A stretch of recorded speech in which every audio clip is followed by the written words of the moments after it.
शादी तो मेरी एक ही है अलहमदुलिल्लाह। निकाह जिस तरह मैं ये नहीं बता सकता कि सामने अखरोट कितने हैं, ऐसे मैं ये नहीं बता सकता कि मेरे निकाह कितने हैं। अल्मास बोबी और मैं ज्यादा करीब बैठे थे, आज मरियम नवाज और फजलुर रहमान करीब बैठे होते हैं। मैं 6 फुट के फासले पे था मरियम नवाज से, फजलुर रहमान आधे फुट के फासले पे बैठा है। जिन्होंने मुफ्ती अब्दुल कवी के बारे में कोई मनफी अंदाज इख्तियार किया या मुफ्ती अब्दुल कवी का दिल दुखाया, उनका अंजाम अब आपके सामने। मुफ्ती कवी साहब, इस्लाम में ही, दीन में ही ये चीज़ लिखी है कि गैर महरम और महरम, उसमें बहुत सारी की सारी गैर महरम थी और आपके साथ सोफ़े के ऊपर, इस नशिस्त के ऊपर बैठती रहीं।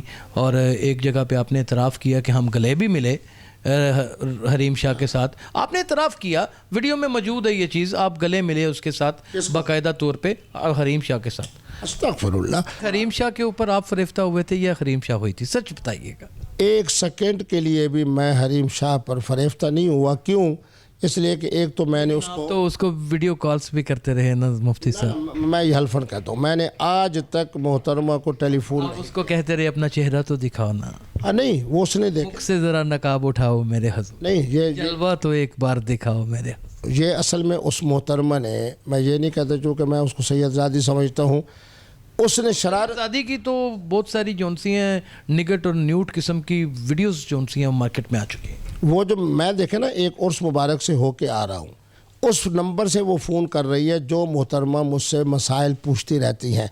मेरा जहन पाकीज़ा उस तरफ जा रहा है कि ये वही बच्ची आयशा है जो मुझसे मसाइल पूछती है, जबकि दरमियान के अंदर मोहतरमा आ गई। दिन का टाइम है। अब जब उसने गुफ्तगू की तो मैंने कहा कि वो अदब वाली गुफ्तगू कहाँ, मसाइल पूछने वाली गुफ्तगू कहाँ, और ये इस तरह की जहरीला गुफ्तगू कहाँ। उस पर मैंने कहा तुम अपनी तस्वीर दिखाओ। अब वो तस्वीर क्यों दिखाती? इसलिए कि वो तो एक शरारत के तहत ये प्रोग्राम करना चाह रही थी। तो बड़ा हंस के उसके साथ बातें कर रहे थे। हमारे के साथ मांस के गुफ्तगू करता हूँ। मेरे जहन में आयशा है, दरमियान में निकल आई हरीम शाह। देखे ना, एक आदमी एक मसरूफ़ तरीन दिन गुजारने की लड़की आपका इंटरव्यू ले रही है तो आप उसे भी कह रहे हैं, आपको वैसे ख़वातीन में उसके लब पसंद हैं, उसकी आंखें पसंद हैं ख़वातीन की, या फिर कुछ और? मुफ्ती साहब, आज ये लोग जानना चाहते हैं, जवान लोग आपसे मोहब्बत करते हैं, प्यार करते हैं, दिल फेंक लोग आपके ऊपर फरेफ्ता है। मैं अल्हम्दुलिल्लाह ये बात अगर कहूँ कि मैंने हमेशा अपनी निगाह को पाकीज़ा रखा, ज़बान को पाकीज़ा रखा। अलबत्ता ये है, बेटी, शहज़ादी, मोहतरमा, ये वो मेरे कलिमात होते हैं जो मैं ख़वातीन के लिए कहता हूँ। बाकी हरीम शाह के तो तीनों दफ़ा के प्रोग्राम यानी इस कदर धोखे और फरेब के साथ थे जी कि मैं समझ ही नहीं सका कि जनाब मोहतरमा जनाब मेरे साथ इस अंदाज से फरेब करेगी।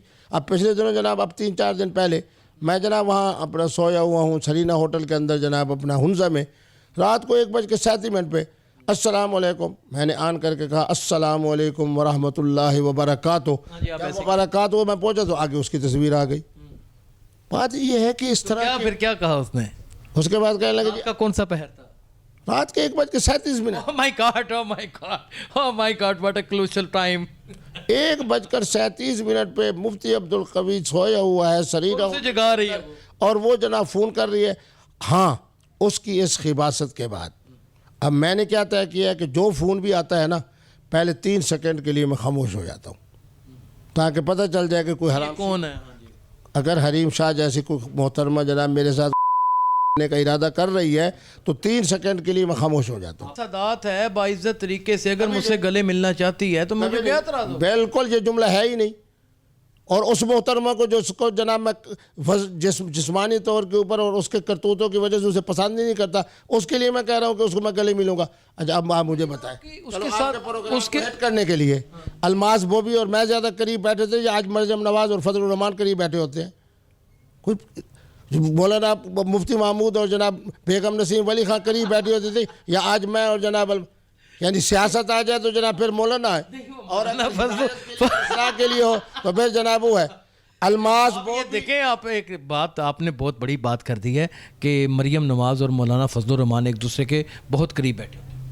मैं खुद जनाब कैसेंटल पेशावर का जलसा देख ले, यही मरियम नवाज नहीं, वो भी तो नाम महरम है। मरियम नवाज है जनाब, मुझे भी जनाब कैसे अपना इसके अंदर आप और मैं दोनों मारे जाएंगे इस प्रोग्राम में, आप इस बयान को वापस ले लें। मैं क्यों वापस लूँ? यही मोहतरमा गिलगित के अंदर पूछे मरियम नवाज साहब को, आपने मुफ्ती अब्दुल कवी साहब को भाई कह के जनाब उनके साथ गुफ्तगू की है, लेकिन रिश्तों का इस्लाम में तो कोई तसव्वुर ही नहीं है। मैं 6 फुट के फासले पे था मरियम नवाज से, फजलुर रहमान आधे फुट पे फासले पे बैठा है। नहीं, वो तो कुछ इंचेस का फ़र्क है। अच्छा चलो, इंचों का फासला है तो आपने देखा होगा, बहरहाल मेरे नज़दीक आध फुट का फासला है। बात यह है कि सियासत के अंदर आए, नाकाम अंग्रेज़ की जमहूरियत के लिए आए, वो तो जनाब आपके लिए काबिल माफ़ी हो। और अगर वाज़ के लिए और नसीहत के लिए मौलाना तारिक जमील साहब आ जाएँ, साकिब रज़ा मुस्तफ़ी आ जाए, मुफ्ती अब्दुल कवी साहब आ जाए, तो उस पर आप कह रहे हैं कि जनाब इतराज़ है। कौम इस बात को समझती है कि मुफ्ती अब्दुल कवी का किरदार क्या है, अलमास बॉबी का किरदार क्या है। आज अलमास बॉबी की मैंने खुशखबरी सुना दी कि सुबह की बाकायदा से अजान वो दे रही है मस्जिद के अंदर, रावलपिंडी के अंदर, जो जाके देखना चाहे देख ले।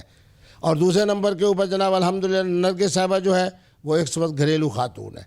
मोहतरमा मीरा साहिबा है, अल्हम्दुलिल्लाह मैंने उनको जब कहा कि आप सैयदजादी हो, उसने तौबा की कि आज के बाद मैं भी अपनी ज़िंदगी को पाकीज़ा बनाने की कोशिश करूँगी। वीना मलिक साहिबा को आपने देखा, आज उसका बेटा जनाब का हाफिज़ कुरान है और एक कराची के मदरसे के अंदर आलिम बढ़ रहा है। माना ये है कि लोग समझते हैं कि जैनवन कौन है, वाइज और दाई और मुबल्लिग के जो मामलात होते हैं वो और होते हैं। मुफ्ती कवी हमारे साथ मौजूद थे।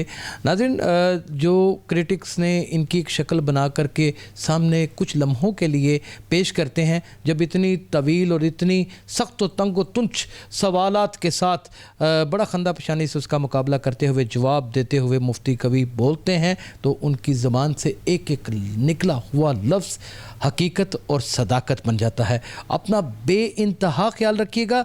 बहुत जल्द हाज़िर होंगे किसी नए मेहमान के साथ, किसी नई सोच के साथ, किसी नए ख्याल के साथ, किसी नए दर्द के साथ। अल्लाह हाफ़िज़।